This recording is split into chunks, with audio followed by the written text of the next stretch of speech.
અહીંયા મળે, અહીંયા મળે, અહીંયા મળે, ઉપર મળે, અહીંયા બધેય મળે, પણ તારને સમાંતર તમને ના મળે, કારણ કે તારને સમાંતર થીટા બરાબર શું થશે? 0, અને 0 થવાને કારણે શું થશે? ચુંબકીય પ્રેરણ શૂન્ય. પણ જો 90 ડિગ્રી એ તમે રાખો, 90 ડિગ્રી એટલે આ તારનો ખંડ, અને એક્ઝેક્ટલી 90 ડિગ્રી ઉપર અથવા નીચે, હા ઉપર પુસ્તકના પાનાને લંબ રૂપે અંદર જતું હોય તો નીચે ક્યાં આવશે? પુસ્તકના પાનાને લંબ રૂપે બહાર તરફ. યસ બાળકો, જય શ્રી કૃષ્ણ. મજામાં બધા? આપણા સાયક્લોટ્રોનનો એક નાનો પ્રશ્ન રહી ગયો હતો, એ મેં બોર્ડ ઉપર લખી દીધો છે. ઉપયોગ જ છે એટલે આપણે યાદ રાખવાના છે, અને જેટલું ભણી ગયા છીએ એ બધાનો ઉપયોગ આની અંદર છે. પહેલો ઉપયોગ કે તેના દ્વારા આવતા વખતે મેં કીધું હતું તમને સાયક્લોટ્રોન સમજાવતી વખતે કે આપણે વિદ્યુત ભારિત કણને શું કરવાના છે? પ્રવેગિત કરવાના છે.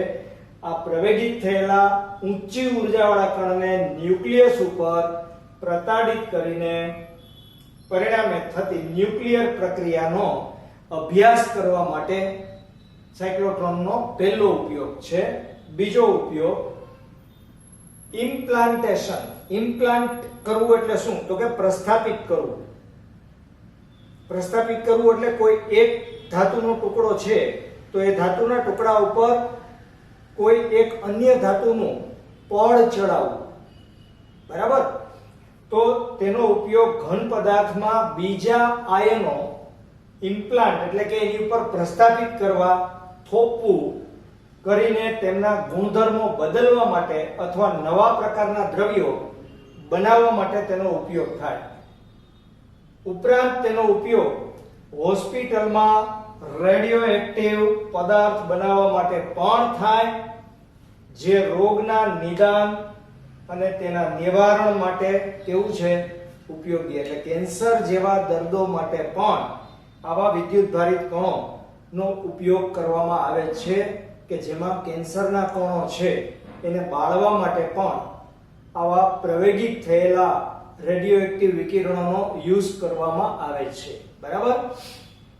હવે સામે માત્ર મેં આકૃતિ દોરેલી છે, એ આ પ્રશ્ન માટેની નથી, એટલે આ પ્રશ્ન તમે લખી લેજો, હું દૂર વહી જાઉં પછી. પણ એની પહેલા તમને આ જે આકૃતિ દોરેલી છે એ બાયો સાવરનો નિયમ છે. તમને એમ થાય કે આ વળી કોણ? તો કે આ બીજું કોઈ નહીં, બાયો અને સાવર્ટ નામના બે વૈજ્ઞાનિકો હતા. અને તમને યાદ કરાવી દઉં, ઓર્સ્ટેડનું અવલોકન 1819 માં આવ્યું, અને 1920 ની 11મી સપ્ટેમ્બરે એરાગો નામના વૈજ્ઞાનિકે ફ્રેન્ચ એકેડેમી સમક્ષ રજૂ કર્યું કે કોઈ પણ વાહક તારમાંથી વિદ્યુત પ્રવાહ પસાર થાય તો આસપાસમાં ચુંબકીય ક્ષેત્ર ઉદ્ભવે. સિમ્પલ સેન્ટેન્સ હતું. પણ ઓર્સ્ટેડ એ ડેનમાર્કની વિજ્ઞાન શાળાનો એક શિક્ષક હતો. એ વૈજ્ઞાનિક નહોતો, છતાં પણ એનું અવલોકન 100% ફ્રેન્ચ એકેડેમીએ માન્ય રાખ્યું. પણ માન્ય રાખ્યું એના પછી તમને બધાને ખબર છે કે આપણે કોઈ પણ પ્રયોગના રિઝલ્ટ છે, પરિણામો છે, એના ઉપર ઘણી બધી અસરો થતી હોય, એની જાંચ તપાસ કર્યા વગર, એનું નિરાકરણ કર્યા વગર સીધે સીધું જાહેર કરવામાં આવતું નથી. દાખલા તરીકે કોઈ પણ રોગ છે, કોઈ પણ વાયરસ છે, તો એની વેક્સિન કે રસી બનાવતી વખતે અનેક અખતરાઓ, અનેક પ્રયોગો કરવામાં આવે, અને ત્યારબાદ એમાં કેટલા ટકા સફળતા એ નક્કી કર્યા બાદ માણસ જાત ઉપર તેના અખતરા પછી કરવામાં આવે, પછી એને ફાઇનલી આપવામાં આવે. એમ ઓર્સ્ટેડે અવલોકન આપી દીધું અને સિમ્પલ પ્રયોગથી આપી દીધું, પણ એનું ગાણિતિક નિરૂપણ કરવાની જરૂરિયાત પડી, કારણ કે એને તો સુરેખ તાર લીધો તો પોતાના પ્રયોગમાં.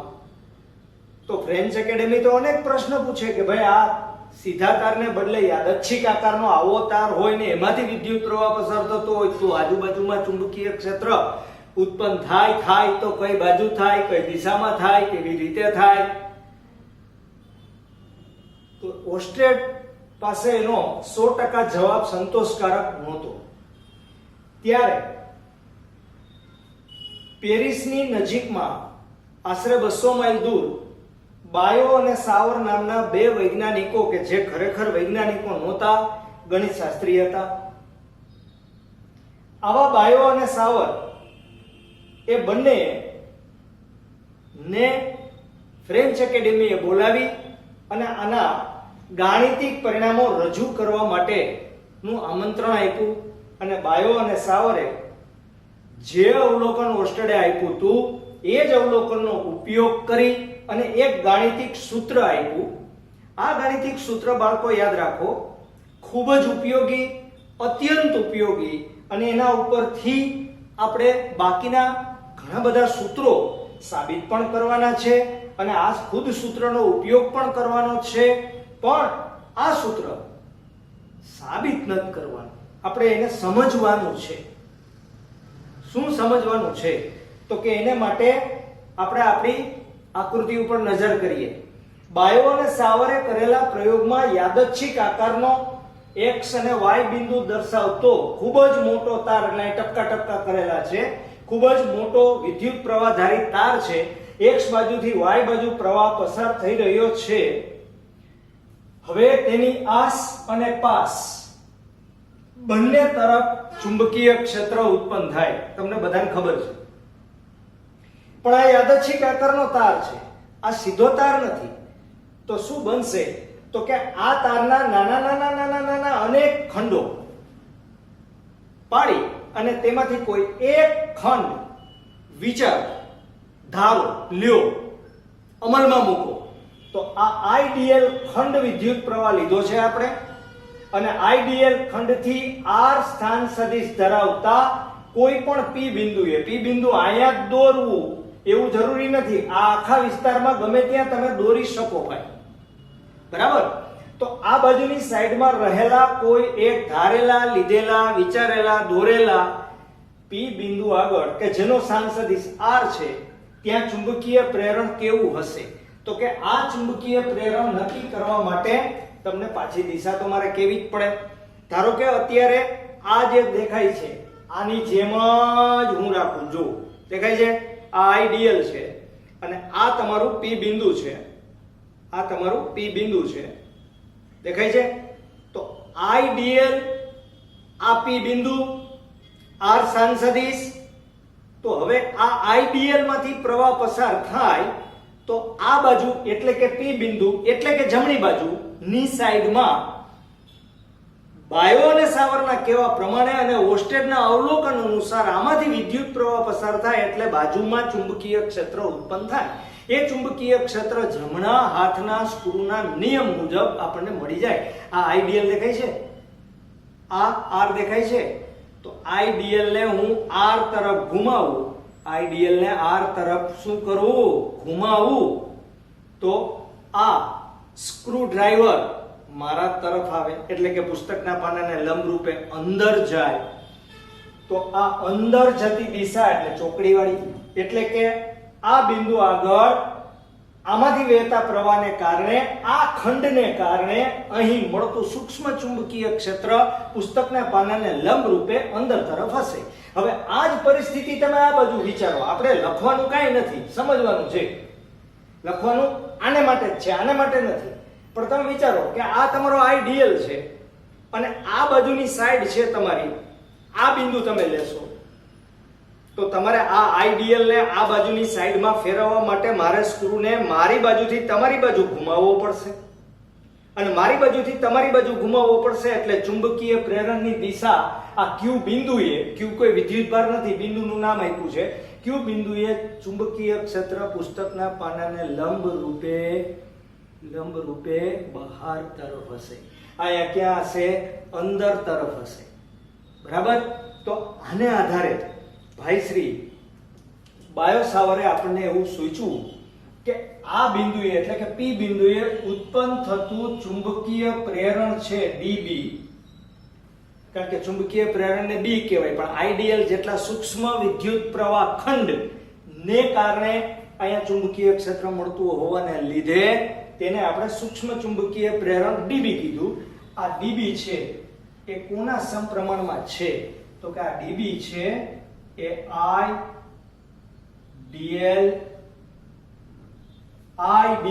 આઈ એટલે કોણ? વિદ્યુત પ્રવાહ. ડીએલ એટલે તારનો સૂક્ષ્મ ખંડ, એટલે આઈડીએલ ને વિદ્યુત પ્રવાહ ખંડ કહેવાય. એ વિદ્યુત પ્રવાહ ખંડ આ બિંદુએ ઉત્પન્ન થતા ચુંબકીય ક્ષેત્ર કે ચુંબકીય પ્રેરણના સમપ્રમાણમાં છે. છેદમાં r², એટલે કે અંતરના વર્ગના વ્યસ્ત પ્રમાણમાં છે. અંતરના વર્ગના વ્યસ્ત પ્રમાણમાં છે. લાગે છે કે અંતરના વર્ગના વ્યસ્ત પ્રમાણમાં આની પહેલા કંઈક આવ્યું હતું? કુલમ્બનો નિયમ આવ્યો હતો. બે વિદ્યુતભાર વચ્ચે લાગતું બળ તે બંને વિદ્યુતભાર વચ્ચેના અંતરના વર્ગના વ્યસ્ત પ્રમાણમાં હોય. અરે હા, હજી એક નિયમ આવ્યો હતો ભાઈ, યાદ કરો, યાદ કરો. ગુરુત્વાકર્ષણનો સાર્વત્રિક નિયમ પણ આપણા માટે આવો જ હતો કે દળ ધરાવતા બે પદાર્થો વચ્ચે લાગતું આકર્ષી બળ, એટલે કે ગુરુત્વાકર્ષી બળ, કે તે બંને પદાર્થો વચ્ચેના અંતરના વર્ગના વ્યસ્ત પ્રમાણમાં હોય. તો આ ત્રીજો નિયમ વ્યસ્ત વર્ગનો થયો. તો વ્યસ્ત વર્ગના કેટલા નિયમ? કુલમ્બનો નિયમ પણ વ્યસ્ત વર્ગનો જ નિયમ છે, બાયો-સાવર્ટનો નિયમ પણ વ્યસ્ત વર્ગનો જ નિયમ છે, અને ગુરુત્વાકર્ષણનો સાર્વત્રિક નિયમ પણ વ્યસ્ત વર્ગનો જ નિયમ છે, પણ સદિશ છે. સદિશ હોવાને નાતે આના ગુણાકારમાં તમારે એકમ સદિશ લેવો પડે.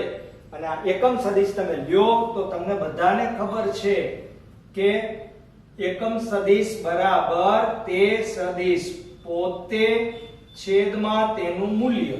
પછી માનાંક સદિશ કરો કે ન કરો એનાથી કઈ ફેર નથી પડતો, બરાબર? તો db છે એ કોના સમપ્રમાણમાં થાય? તો કે idl. આની જગ્યા ઉપર મેં આ કિંમત મૂકી દઉં છું, બીજું કાંઈ કરતો નથી ભાઈ. છેદમાં આ r આવે ગુણાશે, એટલે અહીંયા શું આવી જશે? r ઘન. મૂળ ઓરિજિનલ તમારું સૂત્ર આ, પણ એના પરથી આપણે તો ગણતરીઓ કરવાની છે. ગણતરી કરવાની છે એટલે આપણે આ સૂત્ર લખશું. હવે ધ્યાનથી આપણો મેં સમપ્રમાણતાની નિશાની રાખી છે, અને સમપ્રમાણતાની નિશાની રાખું તો અહીંયા કંઈક અચળાંક આવે. હવે આ અચળાંક થોડોક વિચિત્ર છે. આ અચળાંક સીધો સાદો સરળ શુદ્ધ અને સાત્વિક એવો નથી, થોડીક તકલીફવાળો છે. અહીંયા જે અચળાંક આપણે રાખવાનો છે તે db બરાબર μ0/4 pi into idl cross r છેદમાં r ઘન. જ્યાં μ0 છે એને શું કહેવામાં આવે?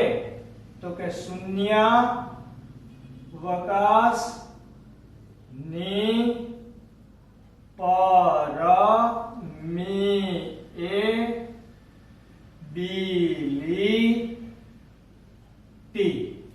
શું કહેવાય? શૂન્યાવકાશની પરમિએબિલિટી, પારગમ્યતા. ઓલી પરમિટિવિટી હતી, યાદ છે? એપ્સિલોન 0 એટલે પરમિટિવિટી અને μ0 એટલે પરમિએબિલિટી. આ પરમિએબિલિટી અચળાંક છે. જેમ પરમિટિવિટી અચળાંક હતો એમ પરમિએબિલિટી પણ અચળાંક જ છે, અને એની કિંમત 4 પાઈ ઇન્ટુ 10⁻⁷ લેવામાં આવે છે. હવે એનો એકમ યાદ રાખવા માટે રસ્તો બતાવું છું બાળકો. ટમી બેન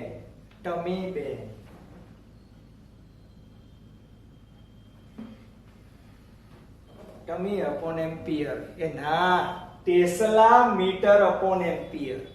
એને યાદ આમ રખાય, tesla metre upon ampere.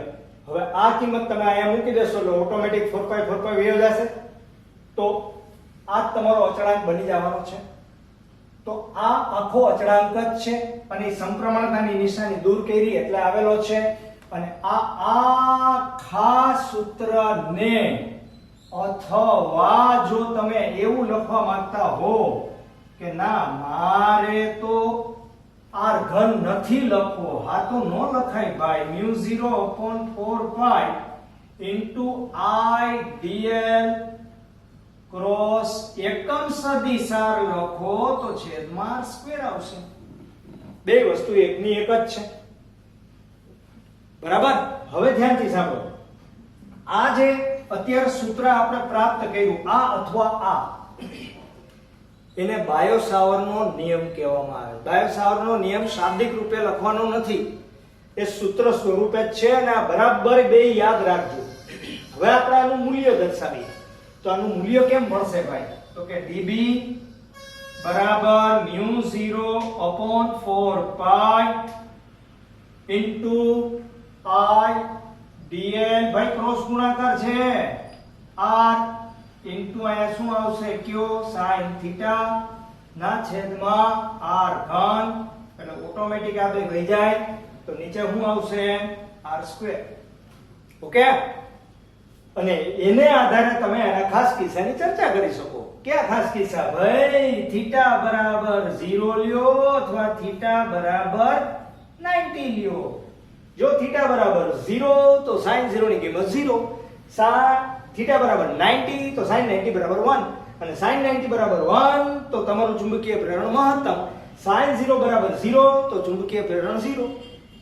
Okay, તો આ બે કિસ્સા મેં તમને ખાસ કીધા છે. તો આના પછી આપણે આ પ્રશ્ન તમે લખી લ્યો, આ કાંઈ લખતા નહીં, હું આખે આખું તમને અહીંયા એનું વર્ણન કરવું પડે ને ભાઈ, વર્ણન કર્યા વગર તો છૂટકો નથી. સરળ ભાષામાં આપણે વર્ણન કરી નાખીએ. Alright, clear? યસ બાળકો, યાદચ્છિક આકારના વિદ્યુત પ્રવાહ ધારિત તાર વડે કોઈ નિશ્ચિત બિંદુએ કુલ ચુંબકીય ક્ષેત્ર કેવી રીતે મેળવી શકાય તે અંગેનો બાયો-સાવરનો નિયમ સમજાવો. હવે આટલું બધું લાંબુ પ્રશ્ન તમને ના પણ પૂછે, તમને ખાલી એટલું જ કહે કે બાયો-સાવરનો નિયમ સમજાવો, એમાં ઘણું આવી ગયું. બાયો-સાવરનો નિયમ સમજાવવાનું કહે એટલે તમારે આ ખાસ કિસ્સા લખવાના નથી. મેં આના ભેગા ખાસ કિસ્સા લખીને નાખ્યા છે, બરાબર, અને ખાસ કિસ્સા ચર્ચો તો જ તમારે આ લખવાના છે. 2 માર્કના પ્રશ્નમાં અહીં સુધી તમારે લખવાનું છે. સમજી લ્યો, સરળ ભાષા રાખેલી છે, તમને યાદ રહી જાય એવી. આકૃતિમાં એક યાદચ્છિક આકારનો વિદ્યુત પ્રવાહ I ધારિત તાર XY દર્શાવેલો છે.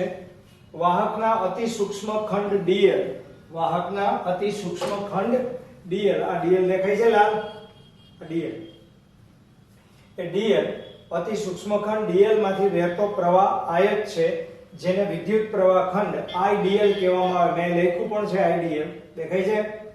ઓકે, જેને લીધે r સ્થાન સદિશ ધરાવતા p બિંદુએ, r સ્થાન સદિશ ધરાવતા p બિંદુએ ચુંબકીય પ્રેરણ db એ IDL ના સમપ્રમાણમાં અને r² ના વ્યસ્ત પ્રમાણમાં છે. એટલે કે db proportional to IDL upon r², એની દિશાનો એકમ સદિશ લખવો પડે, અને એકમ સદિશ બરાબર r ના છેદમાં r. આપણે જો લઈ લઈએ તો અહીંયા શું થશે? db proportional to IDL cross r છેદમાં r નો ઘન, કારણ કે આ ઉપર r આવી ગયો અને નીચે r, ઓલા r આરે ગુણાઈ જાય. તેથી db બરાબર μ0/4π IDL cross r ઘન. આને સમીકરણ 2 આપી દો. સમીકરણ 2 બાયો-સાવરના નિયમને શું કરે છે? રજૂ કરે છે. જ્યાં μ0/4π બરાબર કોણ છે? અચળાંક, અને μ0 બરાબર શૂન્ય અવકાશની પરમિએબિલિટી, કે જેનું મૂલ્ય આટલું છે એ તમારે યાદ રાખવાનું છે. મોટા ભાગે તો અચળાંક આપેલો હોય, ના આપેલો હોય તો આપણને આ 3-4 વખત તમે પ્રેક્ટિસ કરો તો આવડી જાય. સોરી, અહીં p બિંદુએ સૂક્ષ્મ ચુંબકીય પ્રેરણ db ની દિશા જમણા હાથના સ્ક્રૂના નિયમથી શોધતા તે પુસ્તકના પાનાને એટલે કે સમતલને લંબ રૂપે અંદર તરફ મળે. મેં સમજાવ્યું હતું તમને કે આ IDL, અહીંયા r, IDL ને તમે r તરફ આમ ઘુમાવશો એટલે તમારો સ્ક્રૂ અંદર જશે, બરાબર, અંદર તરફ. અને જો વિરુદ્ધ બાજુએ તમે અહીંયા q બિંદુ બીજું પસંદ કરો તો ત્યાં ઉલટી દિશા આવશે, મતલબ કે પુસ્તકના પાનાને લંબ રૂપે અથવા તો સમતલને લંબ રૂપે કઈ તરફ? બહાર તરફ. આ બહાર તરફ અંદર તરફ બે બરાબર ધ્યાન રાખજો. આ બહાર તરફ છે, આ અંદર તરફ છે. ઓકે, હવે આપણે તો આ નાનો ખંડ જ લીધો છે બાળકો. આખા તારને કારણે ચુંબકીય પ્રેરણ P બિંદુએ શોધવું હોય તો સંકલન કરવું પડે. તો dB નું સંકલન કરો એટલે b μ0/4π અચળાંક 12. સંકલનની નિશાની I dl cross r upon r ઘન. અહીં સુધી તમારે લખવાનું છે બાયો-સાવરનો નિયમ. પણ વધારાના ખાસ કિસ્સા તમને 3 માર્કની અંદર પૂછે આ પ્રશ્ન તો જ તમારે વધારાના ખાસ કિસ્સા લખવાના. 2 માર્કમાં તમારે ખાસ કિસ્સા લખવાની હું નથી, જરૂર નથી. ઓકે, ખાસ કિસ્સામાં કાઈ છે નહીં, સિમ્પલ છે. આ સમીકરણ જે અત્યારે તમને દેખાય છે આ એનું મૂલ્ય લખો. મૂલ્ય લખશો એટલે ક્રોસ ગુણાકાર છે, ક્રોસ ગુણાકાર દૂર કરશો એટલે શું આવશે? sin theta. sin થીટા આવે એટલે અહીંયા r આવે હો, i dl r sin theta upon r ઘન. એટલે એક એક r વયો જાય એટલે ઉપરનો r વયો ગયો, નીચે ખાલી r સ્ક્વેર બચ્યો. ઓકે, અને હવે એમાં જો થીટા બરાબર તમે 0 લઈ લ્યો તો sin 0 ની કિંમત કેવી મળે તમને? 0. બરાબર, તો dB બરાબર શું મળશે? 0. એનો અર્થ ગુજરાતીમાં એનો મતલબ શું થાય એ પણ સમજી લ્યો કે આ તમારું P બિંદુ તમે આને કંઈક અંશે ચોક્કસ ખૂણે રાખેલું છે. જો એમાં લંબ રૂપે રાખો તો dB તમને મહત્તમ મળે, આને બિલકુલ લંબ રૂપે રાખો. હવે તમે જેમ આ P બિંદુને આને સમાંતર ખસેડતા જાશો, આ P બિંદુને તમે નજીક લઈ આવતા જાઓ, આને સમાંતર તમે ગોઠવી દો. આ તારને અહીંયા સમાંતર, આ તારને અહીંયા સમાંતર, નીચે સમાંતર આ તાર છે ધારો કે, તો તમને ચુંબકીય પ્રેરણ અહીંયા મળે, અહીંયા મળે, ઉપર મળે, અહીંયા બધેય મળે. પણ તારને સમાંતર તમને ના મળે, કારણ કે તારને સમાંતર થીટા બરાબર શું થશે? 0. અને 0 થવાને કારણે શું થશે? ચુંબકીય પ્રેરણ 0. પણ જો 90 ડિગ્રી એ તમે રાખો, 90 ડિગ્રી એટલે આ તારનો ખંડ, અને એક્ઝેક્ટલી 90 ડિગ્રી ઉપર અથવા નીચે, હા ઉપર પુસ્તકના પાનાને લંબ રૂપે અંદર જતું હોય તો નીચે ક્યાં આવશે? પુસ્તકના પાનાને લંબ રૂપે બહાર તરફ. Okay, clear? તો આ થયો તમારો બાયો-સાવરનો નિયમ. હવે તમે લખી લેજો, સરળ ભાષામાં છે. ઓકે, યસ બાળકો, હમણાં જ આપણે બાયો-સાવરનો નિયમ ભણ્યા.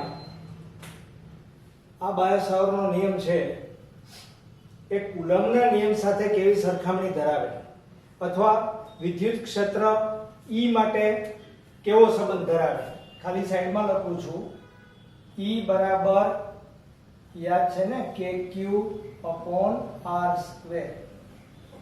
બરાબર, તો બંને નિયમો વ્યસ્ત વર્ગના નિયમો છે. વિદ્યુતના ક્ષેત્રમાં પણ વર્ગ જ આવે છે અને કુલમ્બના નિયમમાં પણ વર્ગ આવે છે. અને તેથી આ અંતર 5 મીટર હોય તો 5 × 5 25 મીટર સુધી તેની અસર થાય. એટલે એમ કહેવાય કે લાંબા અંતર સુધી તે લાગે. જેવી રીતે વિદ્યુત ક્ષેત્ર E એ વિદ્યુત ભારના સમપ્રમાણમાં છે, તેવી જ રીતે ચુંબકીય પ્રેરણ કોના સમપ્રમાણમાં થાય? IDL ના સમપ્રમાણમાં. Q ની જગ્યાએ IDL આવી ગયું, IDL ના સમપ્રમાણમાં છે. વિદ્યુત ક્ષેત્ર વિદ્યુતભાર Q કે જે અદિશ છે એના વડે, જ્યારે ચુંબકીય ક્ષેત્ર IDL એટલે કે સદિશ વડે ઉદ્ભવે છે. વિદ્યુત ક્ષેત્ર r ની દિશામાં હોય છે, જ્યારે ચુંબકીય ક્ષેત્ર એકલું ના હોય, IDL અને r થી રચાતા સમતલને લંબ રૂપે હોય છે. બાયો-સાવરનો નિયમ IDL અને r વચ્ચેના ખૂણા ઉપર આધારિત છે, જ્યારે વિદ્યુત ક્ષેત્રના માટેના કુલમ્બના નિયમમાં આવો કોઈ પણ ખૂણો આવતો નથી. એટલે આ પ્રશ્નના જવાબમાં સરખામણી આપણે વિદ્યુત ક્ષેત્રના સૂત્રની પણ કરવાની છે ને હારે હારે કુલમ્બના નિયમની પણ કરવાની છે. બરાબર, હવે સામે એક બુદ્ધિપૂર્વકનો પ્રશ્ન છે કે જે ખરેખર તમારે વિદ્યુત ચુંબકીય તરંગો નામનું ચેપ્ટર આવશે, એમાં વધારાના સ્વાધ્યાયની અંદર દાખલો નંબર 1 છે. પણ અહીંયા આપણે થોડું અલગ રીતે મેળવવાનો પ્રયત્ન કરીએ. પ્રશ્ન શું છે વાંચો. શૂન્યાવકાશની પરમિટિવિટી એપ્સિલોન 0 અને શૂન્યાવકાશની પરમિએબિલિટી ને પ્રકાશના વેગ, આ પરમિએબિલિટી એટલે કોણ, તો કે આ મ્યુ 0 ને પ્રકાશના વેગ c સાથે કઈ રીતે સંબંધ છે તે જણાવો. બરાબર? ઓકે, તો તમને બધાને ખબર છે કે એપ્સિલોન 0 ઇન્ટુ મ્યુ 0 માં એપ્સિલોન 0 ને 4 પાઈ વડે ગુણતા અને મ્યુ 0 ને 4 પાઈ વડે ભાગતા. આ તમને સમજાય એટલે મેં આમ લખ્યું, બાકી તો એટલું જ લખવાનું હોય કે 4 પાઈ વડે ગુણતા અને ભાગતા. બે હરકત છે, કાંઈ આના વડે ભાંગવાનું એટલે આના વડે ભંગાશે. બરાબર? તો શું થશે કયો? એપ્સિલોન 0 મ્યુ 0 બરાબર 4 પાઈ ઇન્ટુ એપ્સિલોન 0 ગુણાકારમાં મ્યુ 0 અપોન 4 પાઈ. રેડી? હવે 4 પાઈ એપ્સિલોન 0 એટલે શું યાદ કરો? ઉમાં અચળાંક k આવતો તો ઈ k બરાબર 1 upon 4 પાઈ એપ્સિલોન 0 હતું, તો 4 પાઈ એપ્સિલોન 0 બરાબર 1 upon k થાય બાળકો, ગુણાકારમાં મ્યુ 0 upon 4 પાઈ. બરાબર? તો હવે આની કિંમત કેટલી? તો કે k ની કિંમત યાદ કરો, chapter number 1 9 into 10 raised to 9 અને અહીંયા ગુણાકારમાં 10 raised to -7. શું કામ 7? મ્યુ 0 બરાબર 4 પાઈ into 10 raised to -7, નીચે 4 પાઈ 4 પાઈ 4 પાઈ ગયા તો 10 raised to -7 આવે. બરાબર? તો અહીંયા equal to 1 upon 9 into 10 raised to નીચે 7 આપણે લઈ આવીએ તો 16 થાય, અને આવું થાય તો આને આમે લખાય 1 upon 3 into 10 raised to 8 ઉપર સ્ક્વેર થાય. પરંતુ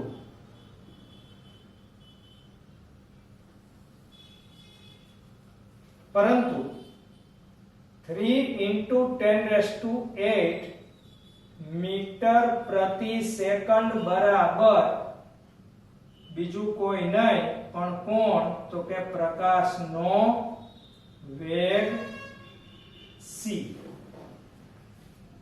બરાબર? તો આની જગ્યાએ c મૂકો તો આ c સ્ક્વેર થાય. તો એપ્સિલોન 0 મ્યુ 0 બરાબર 1 upon c સ્ક્વેર. તેથી c બરાબર 1 upon root of epsilon 0 mu 0.